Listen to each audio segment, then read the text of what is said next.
ይህን ካነሳን ዘንዳ የገነነ ስልክ እየተጎረጎረ ወደ ኡጋንዳ እየተላከ ብዙ ነገር እየወጣ ነው። የድምጽና እንትን ኤልዛቤት ማናት? እኔም አንተም መረጃው አለን እየተቀባበልን እስቲ እንናገር።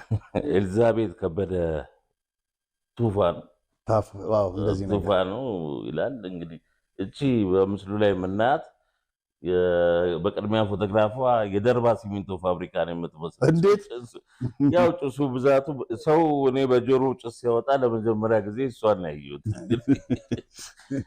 እና ያውን ከሰው አፍ ነው የሚወጣው ብሎ ለመገመት ይከብዳል።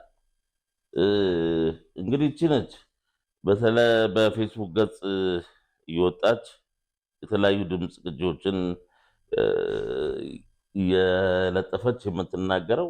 እንግዲህ ኤልዛቤት ማን ነች? በጣም ጥሩ። ምን መሰል ኤልዛቤት ማለት ሐረር የነበረች ልጅ ነች። ዛሬ 7-8 ዓመት ታስራ ነበረ። በጣም የሚያስነውረው የህግ ምሩቅ ነች። ህግ መማር እንደሷ ከሆነ ቢቀር ይሻላል። ምክንያቱም ህግ እኮ የምትማረው ለእውነት ለመቆም ነው አይደል? እውነት ምን አደረጋት?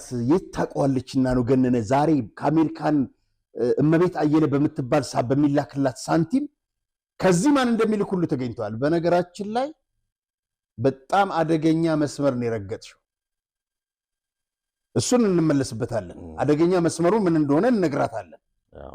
የሚያያትም የለም እኮ ለሰው አያያትም እኮ ተመልካች። ግን ህግ ማለት ዛሬ እኛ ለወንድማችን ገነነ የምንቆመው በሚሊዮን የሚቆጠር ተመልካች እውነቱን ማወቅ የሚፈልገው ከገነነ ጎን የቆመው ከታሪክም ከላይብረሪም በላይ ስለሆነ ነው። ገነነ ማጣት በጣም ከባድ ነገር ነው እና ይሄ ያለ እውነቱን እንትን እንደማድረግ በሞተ ሬሳ ላይ ህግ ጭኛለው ማለት እቺ ህግ ሳይሆን ሸሻን የጫነችው ማለት ነው።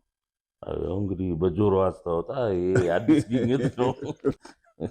ታስራ ነበር። ከዛ በኋላ አሁን ኡጋንዳ ነው ያለችው። ከሄደች 6-7 ዓመት ይሆናታል።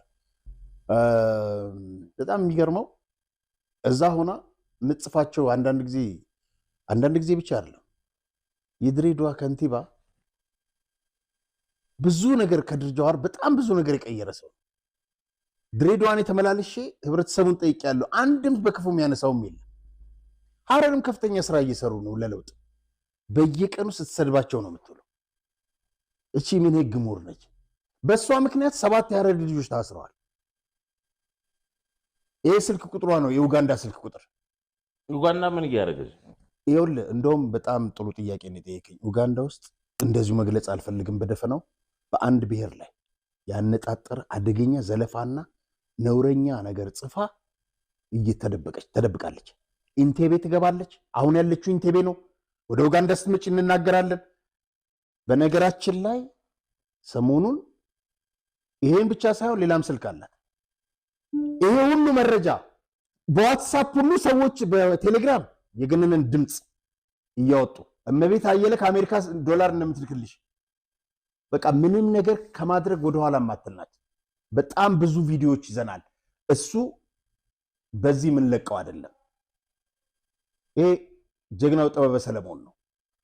እንድታቂ የሚፈልገው ከኬንያ እስከ ደቡብ አፍሪካ፣ ከደቡብ አፍሪካ እስከ አውሮፓ፣ ከአውሮፓ እስከ ላቲን አሜሪካና አሜሪካ ድረስ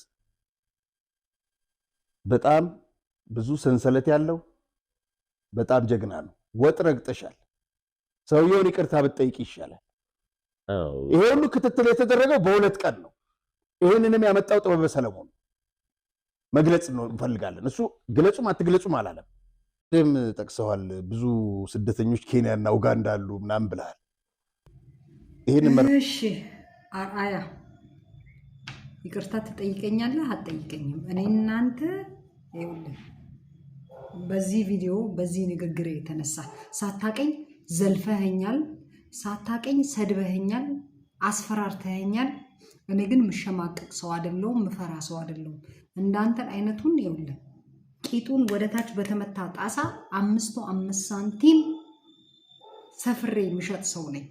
እዛ ከዲሲ ዱከም ሬስቶራንት እስከ መከላከያ ድረስ ገበና እየወጣ ነው፣ ይቀጥላል።